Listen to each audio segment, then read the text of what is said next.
Quand on parle de profondeur, c'est difficile de pas parler de films français. Parce que le cinéma de nos cousins d'outre-mer est parfait pour une soirée tout en profondeur, à écouter des films où les dialogues, les symboles et les histoires sont mis en relief. On a envoyé les jumelles Prévost nous le prouver cette semaine et elles ont écouté le film L'écume des jours, adaptation de Boris Vian par Michel Gondry.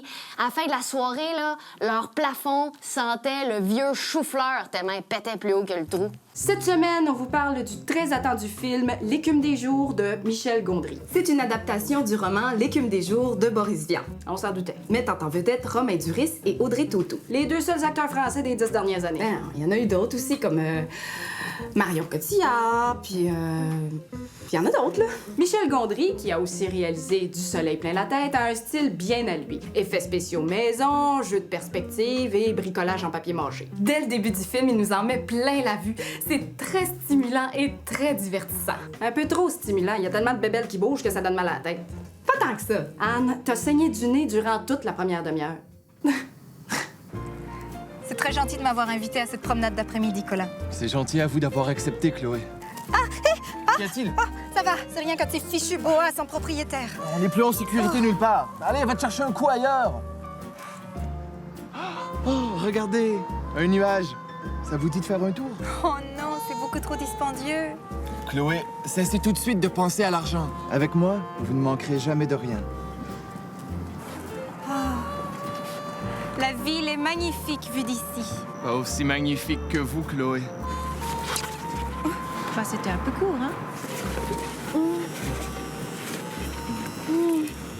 C'est beau! C'est comme un rêve rempli de bricolage. Oui, les scènes sont esthétiquement réussies, mais ça manque d'émotion puis de profondeur. Non, ça manque pas de profondeur, il tombe en amour. Oui, ça manque de profondeur, on s'attache pas aux personnages tellement ils passent en second plan. C'est parce que tu comprends pas leur accent.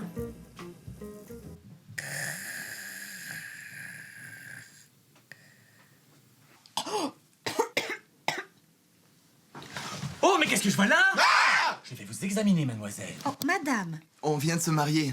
Félicitations. c'était le plus joli mariage de papier mâché du monde entier. Heureusement qu'il n'y a pas eu d'averse. Prenez du fond et dites Potomac, Potomac, Potomac. Patamuc, patamuc, patamuc. C'est grave? Elle a un nénuphar sur le poumon. Beaucoup de fleurs et de repos.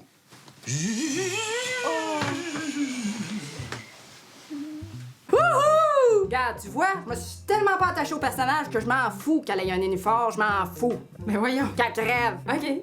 Bon, ben, Colin, lui, il s'en fout pas, puis il va tout faire pour sauver Chloé. Même se ruiner. Qui se ruine, m'en fous! Tiens, voilà pour toi, le beau sou. Je viens de travailler 3 jours dans le derrière d'un pigeon géant. Ça vaut pas un peu plus? Bienvenue dans la vraie vie, mon petit gars.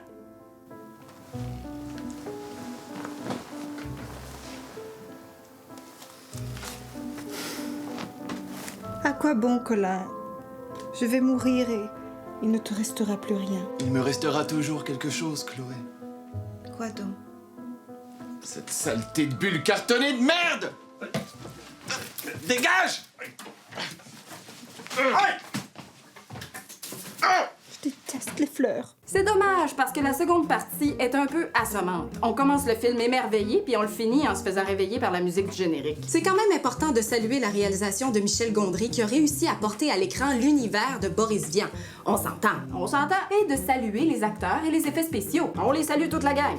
On s'entend-tu pour 5 sur 10 étant donné que c'est à moitié bon? Disons 6 sur 10, parce que j'ai quand même saigné du nez longtemps. 6 sur 10. 6 sur 10.